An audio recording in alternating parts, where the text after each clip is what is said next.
Oke guys, di video kali ini Mimin akan menceritakan sebuah cerita film horor terbaru lagi.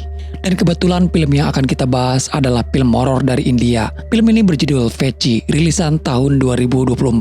Menceritakan tentang sebuah hutan terlarang yang konon katanya hutan ini adalah tempat pembuangan iblis di masa lalu. Sebagian besar masyarakat percaya dengan cerita tersebut, bahkan mereka sangat mengesakralkan hutan itu demi untuk terhindar dari kutukan si iblis yang selama ini terpenjara di dalam hutan. Oke guys, kita langsung saja ke cerita filmnya.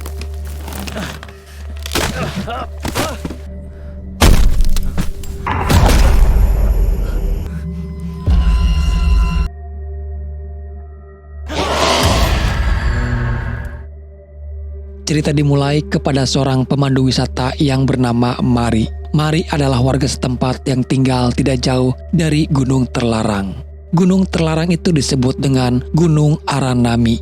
Walaupun gunung tersebut terlarang, namun masih dibuka untuk umum. Hanya saja mereka yang berkunjung dibatasi, tidak bisa menjelajah ke hampir semua tempat. Dengan adanya cerita bahwa Gunung Aranami adalah gunung angker, tidak banyak orang yang cukup berani untuk mendaki ke gunung tersebut. Tapi justru dengan tidak banyaknya orang yang berkunjung, menjadikan Gunung Aranami adalah gunung yang eksklusif. Salah satu keunggulan dari Gunung Aranami adalah ketika pendaki mencapai puncaknya, mereka akan menemukan keindahan alam yang tidak didapati di gunung manapun. Lalu datanglah 5 anak remaja dari kota yang janjian untuk bertemu dengan Mari. Mereka adalah Charan, Charu, Jerry, Mina, dan Setu. Mereka berlima sangat tertarik ingin mendaki ke Gunung Aranami. Dan ini baru pertama kalinya mereka akan mendaki ke gunung tersebut. Oleh karena itu, Mari sebagai pemandu wisata diminta untuk memandu mereka semuanya. Tapi sebelumnya, Mari menjelaskan kepada mereka bahwa Gunung Aranami adalah gunung terlarang. Tapi jangan khawatir, walaupun terlarang, mereka masih bisa mendaki asal dengan jalur yang sudah ditentukan. Di sini mulailah Charan mencoba melobi Mari agar mereka bisa sedikit bebas di gunung itu. Sempat terjadi adu argumen. Di lain sisi, Mari tidak mau jika harus melanggar aturan yang sudah dibuat oleh pihak pemerintah setempat. Dan kalau itu dilanggar, justru malah akan membahayakan mereka semuanya nantinya. Di sini aturan itu tidak bisa diganggu-gugat. Mau tidak mau mereka harus mengikuti aturan tersebut. Ya sudah, karena tidak ada pilihan lain, akhirnya Charan bersama yang lainnya pun sepakat. Dan mereka akan pergi di esok pagi pada jam 7 pagi. Untuk menuju ke kaki gunung, mereka terlebih dulu harus menempuh perjalanan yang cukup jauh dari desa tempat Mari tinggal. Lalu sampailah mereka di ujung jalan, dan disinilah titik awal mereka mulai melakukan pendakian. Sebelumnya sempat ada mobil yang melintas, lalu mobil itu berhenti dan melihat ke arah mereka. Orang tak dikenal, namun sepertinya dia adalah warga sekitar. Mari langsung menyapanya untuk memastikan semuanya aman terkendali. Diceritakan kalau dulunya hutan ini adalah hutan yang dipenuhi dengan perkebunan kopi. Namun karena sesuatu terjadi, perkebunan kopinya ditutup. Sebagian besar warga yang tinggal di sini memilih merantau ke kota. Seperti apa yang Mari katakan, hutan ini adalah hutan terlarang. Sebelum masuk ke dalam hutan, Mari sempat melakukan ritual, berdoa untuk diberi keselamatan. Tak bisa dipungkiri, hutan yang jarang dijamah banyak orang terlihat semuanya sangat menggoda mata. Pemandangan indah dengan suara-suara burung berkicau. Sampai sejauh ini mereka masih berada di jalur yang benar. Tapi walau demikian, banyak pantangan yang tidak boleh mereka langgar selama berada di dalam hutan. Salah satunya ketika mereka berada di sebuah sungai. Mereka tidak diperbolehkan berisik di dalam hutan, karena itu akan memancing hewan-hewan atau makhluk lainnya berdatangan. Sedikit membuat mereka agak kesal karena banyak aturan, padahal ini di dalam hutan. Dan terjadilah percekcokan antara Mari dengan Mina. Mina menganggap Mari terlalu banyak mengatur. Kalau soal keselamatan, mereka bisa menjaga diri. Jangan terlalu menganggap mereka seperti anak kecil. Charan yang tidak ingin terjadi keributan mencoba untuk melerai Mina. Di tengah perjalanan ketika mereka beristirahat sejenak, Jerry yang kala itu sedang bercanda dengan Charu. Charu yang melempar sebuah batu ke arah Jerry. Namun secara tak sengaja, lemparan itu mengenai sebuah lonceng. Sontak suara lonceng itu mengalihkan perhatian mereka semuanya. Mereka pun menghampiri dan ternyata semak-semak itu adalah sebuah jalan yang sengaja ditutupi oleh ranting pohon. Dan inilah aturan yang tidak boleh mereka langgar. Jalan itu sengaja ditutup agar tidak satu orang pun yang masuk ke sana. Namun justru dengan larangan tersebut malah membuat mereka berlima menjadi penasaran. Mari berusaha melarang mereka untuk tidak masuk ke sana. Mereka yang tadinya mengikuti arahan dari Mari, tapi sekarang mereka sudah tidak peduli lagi. Mereka berlima tetap ngotot ingin masuk ke sana. Mereka hanya ingin tahu ada apa di dalam sana. Mungkin ini terdengar tidak masuk di akal, tapi Mari mencoba menjelaskan kalau di dalam sana ada arwah gentayangan yang terpenjara. Tempat itu sangat dilarang oleh siapapun untuk dimasuki. Sayangnya apa yang dikatakan oleh Mari malah dianggap hanyalah sebuah dongeng belaka. Mereka sama sekali tidak percaya dengan hal-hal berbau mistis. Mereka berlima tetap akan masuk ke jalur itu. Sementara Mari tidak ada pilihan lain. Dia pun ikut bersama dengan mereka. Karena walau bagaimanapun, Mari bertanggung jawab atas mereka semuanya. Disinilah awal mula petaka itu terjadi, guys. Beberapa jauh mereka berjalan, tiba-tiba Charu dibuat tak sadarkan diri.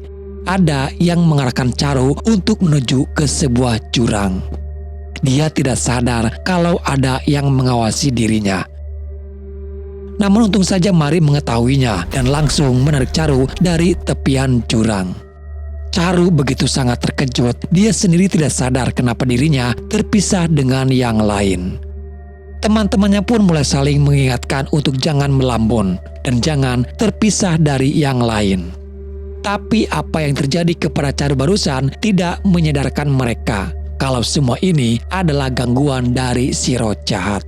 Setelah jauh mendaki, akhirnya sampailah mereka di puncak gunung Aranami.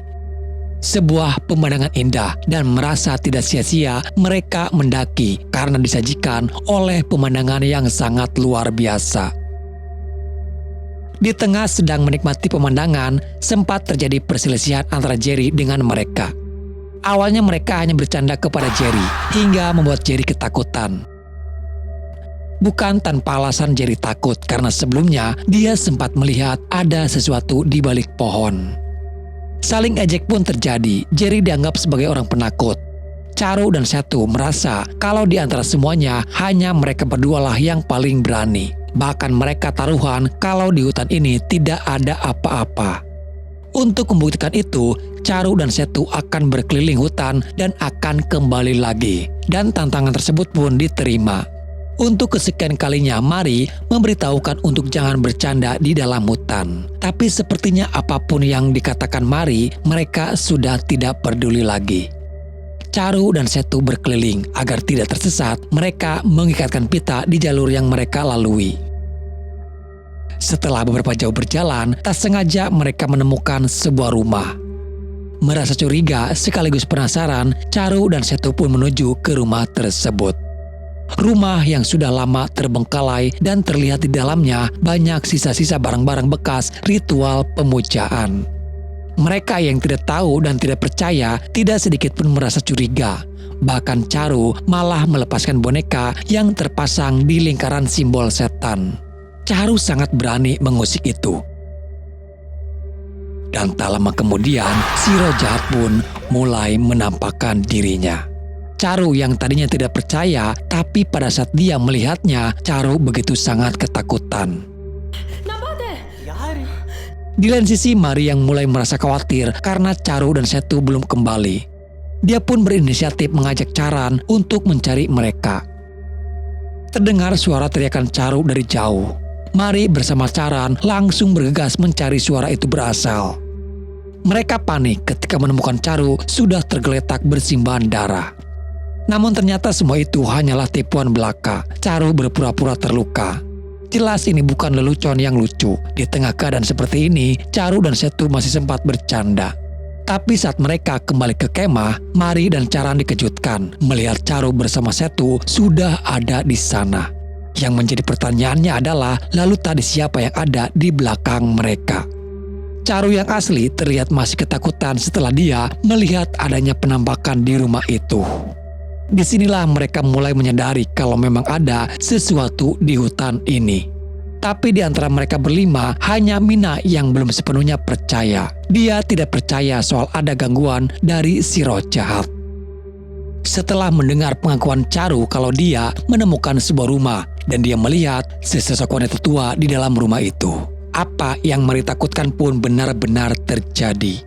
Mari mengatakan kalau sesosok yang menampakkan diri kepada Caru adalah Peci, wanita penyihir yang arwahnya disegel di sebuah pohon.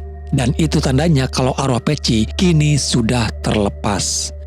Diceritakan kalau Peci dulunya adalah pewaris dari keluarga terpandang di desa ini. Peci adalah wanita yang suka mempelajari tentang ilmu hitam. Untuk meningkatkan kekuatan ilmu sihirnya, Peci mengangkat dan menjadikan seluruh keluarganya menjadi bagian dari sekte yang dibuat oleh Peci sendiri. Sekte itu bertujuan untuk melayani dan menyembah kepada dewa iblis. Ritual setan pun sering dilakukan di dalam rumah itu. Awalnya sang dewa iblis meminta tumbal darah hewan. Namun seiring berjalannya waktu, sang dewa iblis meminta lebih, yaitu meminta tumbal manusia. Disinilah warga setempat yang menjadi korbannya. Banyak warga desa yang hilang secara tiba-tiba. Lalu kebetulan Mari sendiri yang tak sengaja memergoki salah satu keluarga Peci sedang menguburkan jasad manusia di dalam hutan. Warga pun menjadi murka setelah tahu apa yang dilakukan oleh keluarga Peci selama ini. Warga dibantu oleh seorang guru untuk bisa menangkap Peci. Karena walau bagaimanapun, Peci mempunyai kekuatan sihir. Orang biasa tidak akan sanggup melawan kekuatan sihirnya. Dalam proses penyergapan itu, salah satunya Mari sendiri yang ikut andil di dalamnya. Dan akhirnya mereka berhasil menangkap Peci hidup-hidup. Lalu Peci dieksekusi dan arwahnya dimasukkan ke dalam boneka dan disegel di dalam sebuah pohon. Selama boneka itu masih tertanam di sana, arwah Peci tidak akan bisa keluar dan jangan pernah sesekali untuk melepaskan segelnya. Sejak saat itulah gunung ataupun hutan Aranami menjadi hutan yang terlarang. Jalur untuk menuju ke pohon itu pun ditutup. Dan seperti yang kita tahu di awal film, di mana ada seorang pendaki ilegal yang masuk ke dalam hutan dan mencopot boneka tersebut. Setelah Mari menceritakan semuanya, masih tidak membuat sebagian mereka percaya dengan cerita Mari, terutama Setu dan Mina. Melihat kondisi yang sudah tidak aman lagi, mau tidak mau mereka harus segera pergi, meninggalkan hutan sebelum Peci memburu mereka semuanya. Saat semuanya sedang berkemas, Jerry lupa kalau dia sudah meninggalkan kameranya di dalam hutan. Bagi Jerry, kamera itu adalah segalanya. Dia harus mengambil kameranya. Walaupun Mari sudah melarang karena itu akan sangat berbahaya. Jerry tidak peduli, dia harus kembali untuk mengambil kameranya. Tapi walaupun demikian, Mari tetap menemani Jerry. Dan apa yang Mari takutkan pun terjadi. Jerry tiba-tiba seperti orang tak sadarkan diri. Karena apa yang ada dalam penglihatan Jerry, dia melihat ada dua Mari. Dia tidak tahu Mari mana yang asli. Tidak ingin terkecoh, Jerry malah meninggalkan Mari di dalam hutan. Tapi sayang, Jerry kembali bukan ke jalur yang seharusnya. Justru dia malah menuju ke rumah itu. Dan Jerry pun menjadi korban pertama yang meninggal. Di lain tempat, Mari yang kembali ke kemah. Dia sendiri kehilangan Jerry di dalam hutan. Charan sangat marah karena Mari malah membiarkan Jerry pergi sendirian. Akhirnya mereka berdua pun kembali mencari Jerry. Dalam pencarian itu, tak sengaja mereka menemukan sebuah tenda yang sudah terbengkalai. Mereka menduga kalau ada orang lain yang pernah datang ke sini. Tak jauh dari sana, mereka juga menemukan alat rekam video. Kamera itu masih menyala dan betapa terkejutnya mereka ketika melihat rekaman di mana dua pasangan pendaki itu diburu oleh sesuatu makhluk yang cepat menyerang mereka. Sekarang semuanya sudah terlambat. Satu persatu dari mereka pun mulai menjadi buruan Peci. Korban selanjutnya adalah Caru yang dengan sekejap dia menghilang diserang oleh Peci. Mereka yang tersisa mencoba untuk melarikan diri. Namun di tengah perjalanan, tiba-tiba Mari terpisahkan dengan yang lainnya. Mari pun tak luput dari serangan Peci. Namun entah kenapa ada sesuatu yang menghalangi Peci untuk menyerang Mari. Peci seperti tidak bisa menyerang dirinya. Dan dia baru sadar kalau kalung yang ia gunakan adalah pelindung dari serangan Peci. Kalung itu pemberian dari sang guru untuk melindungi Mari dari mara bahaya. Sementara mereka bertiga disesatkan dan menuju ke rumah itu kembali. Sekarang Mina yang menjadi korbannya. Tiba-tiba dia sudah ada di depan pintu rumah. Lalu dengan sekejap Peci menyerangnya. Setu yang ketakutan malah tega meninggalkan Charan di sana. Sedangkan Charan mencoba mencari keberadaan Mina di dalam rumah itu. Ternyata Mina masih ada di dalam rumah. Namun dia seperti orang tak sadarkan diri. Mereka yang terjebak di dalam hutan dipenuhi dengan halusinasi. Setu yang mengira kalau dia menemukan Jerry yang terluka mencoba untuk memapah Jerry keluar dari sana. Namun dia baru sadar kalau sebenarnya itu bukanlah Jerry, melainkan sesosok Peci yang menyerupai Jerry. Naas Setu pun menjadi korban yang tewas selanjutnya. Mari sadar kalau ternyata kalung yang dia pakai mempunyai kemampuan bisa menangkal serangan Peci. Dia pun kembali untuk mencari keberadaan yang lainnya. Dia bertemu dengan Charan bersama Mina. Namun Charan tidak langsung percaya apakah dia benar-benar Mari atau bukan.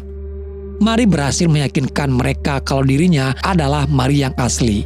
Mari datang ingin menyelamatkan mereka untuk keluar dari dalam hutan. Agar mereka tidak terpisahkan, Mari meminta mereka untuk saling bergenggaman tangan. Dan jangan pernah melepaskan tangan apapun yang terjadi. Sayang di ujung jalan tinggal satu langkah lagi mereka bisa keluar dari tempat terlarang. Tiba-tiba Mina malah terpleset hingga terjatuh. Tak lama dengan sekejap Peci langsung memburu Mina.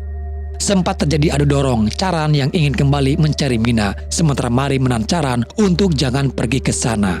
Tapi Charan nekat dan tetap akan kembali mencari Mina. Tak jauh dia berjalan, beberapa penampakan pun mulai terlihat. Charan dihadapan langsung oleh rohnya Peci. Tapi aneh, di sini Peci tidak menyerang kepada Charan. Dan ternyata secara tersengaja kalung Mari tersangkut di dalam bajunya Charan. Kalung itu tersangkut ketika sebelumnya mereka saling dorong. Charan tidak berhasil menemukan Mina di sana.